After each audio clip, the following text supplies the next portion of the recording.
उत्सव भितर बुड़ी रही तू हुए तो सहोदरा भगिनीर अष्टम गर्भ संतान कथा भूली जाऊँ कंस।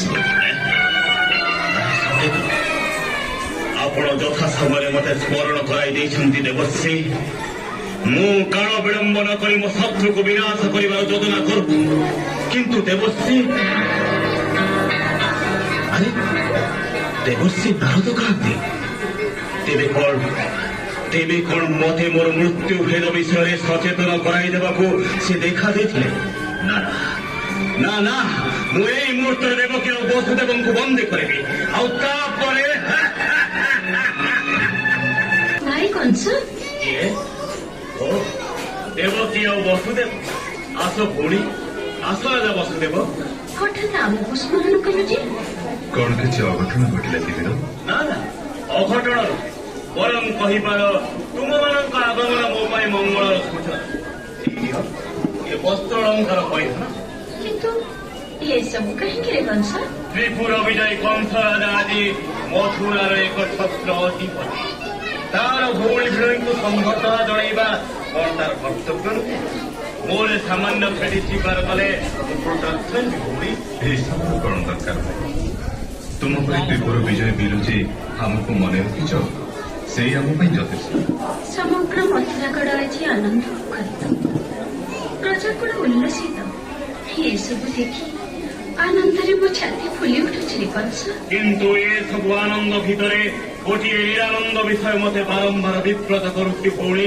निरानंद विषय से कौन कंस ताहाई प्रकाश करी बोली तो मु तुम मान निमंत्रण कर कौन क्यों विषय कंस संकोच न करी शीघ्र प्रकाश कर किंतु तुम्हें दुनिया को सत्य करे जाई मुझे कथा प्रकाश एमिति कथा जे सेतिपई हमको सत्य करबाको पड़िबो तुमर अति आत्मिक सहितर भाई मो प्राण अधिक तू चाहिए मो तुम पर निज जीवन को बड़ी दे तो जीवन बड़ी दबार प्रयोजन नहीं भौणी तुम्हें दुहे केवल सत्य त्रिवार सत्य कंस ससुर जिते चाहते आम सत्य करवा देव कि मन संशय जन्माइबा आमर अभिप्राय नुहे जेमिति तुमर इच्छा आम तुम्हें सत्य करुचु भ्राता कंस त्रिवार सत्य शुण देवे त्रिपुर विजय कंस अजेय सत्य किंतु अमर ही पारे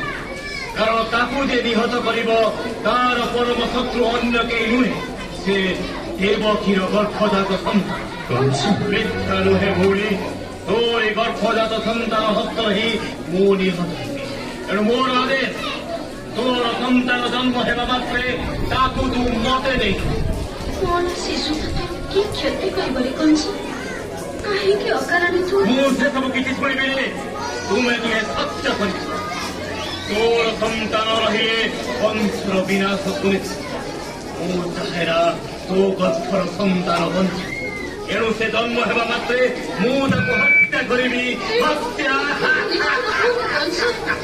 निष्ठुर होना मो माँ गर्भधारिणी निज रक्त दे मो संतान को कहबी तू जदि तो कहिके तो आखिलु ओ मोणी को मल्ल आज ठारू तुम्हें तुहे मो काराकक्षरे बंदी ना ना कंस ना तो पूरी थरे चिंता कर आम सत्य परिचय देवकी से सत्य आमको रक्षा करने भी पड़े आकाश वज्रपात हेले आमको सही करने को पड़े बेस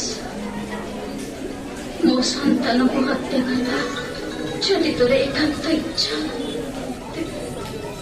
मो संतान को जन्म हेबा क्षणी तो हाथ को टेकी देवी तू तो खड़गरे से कला शिशुर मांस को टेकी टेकी कर काटी तू अभिलाष पूरण कर मोटे आखि आगे मुझे मरण दृश्य देखी ते आशीर्वाद करे निष्ठुर तू मोर सहोदर भाई प्राणर बड़े प्रिय तू त्रिपुर विजयी कंसासुर मो संतान जीवन अपेक्षा तो जीवन प्रयोजन अधिक मुझे संतान बड़ा हुए मो भाई तो बंचब मथुराधिपति कंसासुर तो अमर हो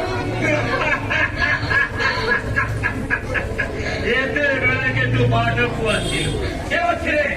ରହରେ ଏମାନଙ୍କୁ କାରାକକ୍ଷକୁ ନେଇଯାଅ। ଆସ ଦେବକୀ, ଆସ।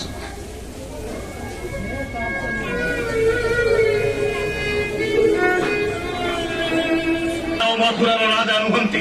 ବୀରାଧିବୀରର କଂସ ଏବେ ମଥୁରାର ଏକ ଛତ୍ର ଅଧିପତି। ଯାଅ, ଅବିଳମ୍ବେ ପିତା ଉଗ୍ରସେନକୁ ଏଠାରେ ଉପସ୍ଥିତ କର। ଯଥା ଆଜ୍ଞା ମଣିମା। କେ ଅଥରେ ବୁଝୁଥିଲେ?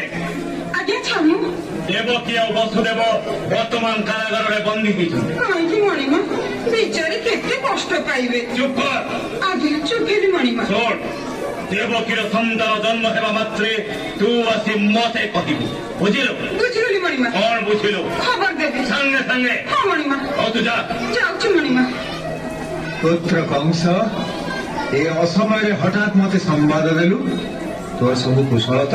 ରାଜାର କୁଶଳ ଜାଣିବାର ସୃଷ୍ଟତା କର ନାହିଁ। ଶୁଣିଲେ ରାଜ୍ୟରେ ରାତ୍ରି ଜଗୁଆଳ କାର୍ଯ୍ୟ ସୁଚାରୁ ରୂପେ ସମ୍ପାଦିତ ହେଉନାହିଁ। ମୋର ଆଦେଶ, ଆଜିଠୁ ତୁମେ କଟୁଆଳ କାମ କରିବ। କିଏ? ମୁଁ? ହଁ ହଁ ତୁମେ। ଏହା ମଥୁରାଧିପତି କଂସାସୁରର ଆଦେଶ। ଯାଅ।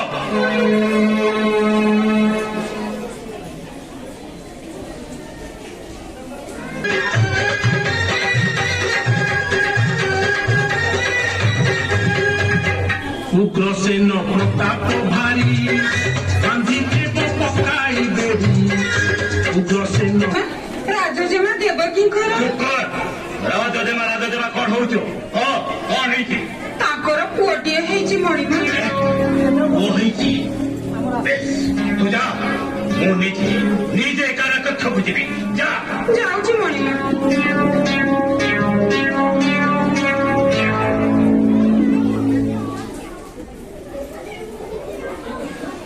ମାଠିର ଯୋଗ ସ୍ୱାମୀ,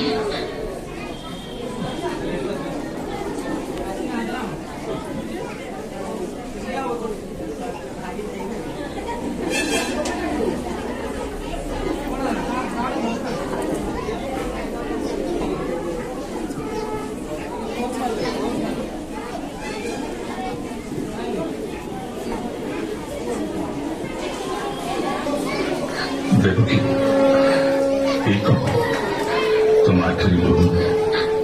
ସ୍ୱାମୀ, ଆମର ଏଇ ପ୍ରଥମ ଜାତ ପୁତ୍ର ସନ୍ତାନ। କାଚ କେନ୍ଦୁ ପରି ଠଳ ଠଳ ଆଖି, କଳା କଳା ଫୁଲଧା।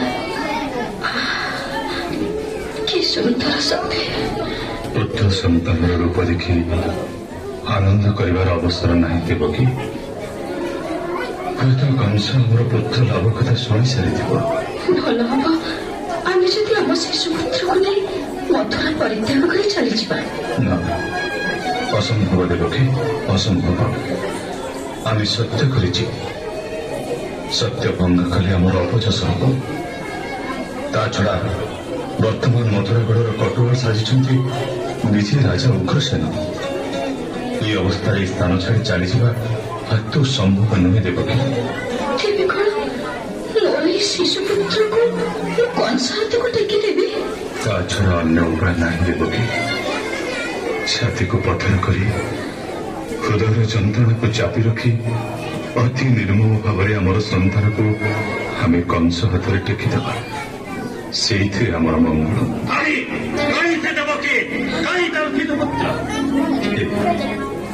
କଂସ ଏମିତି ଆସୁଛି।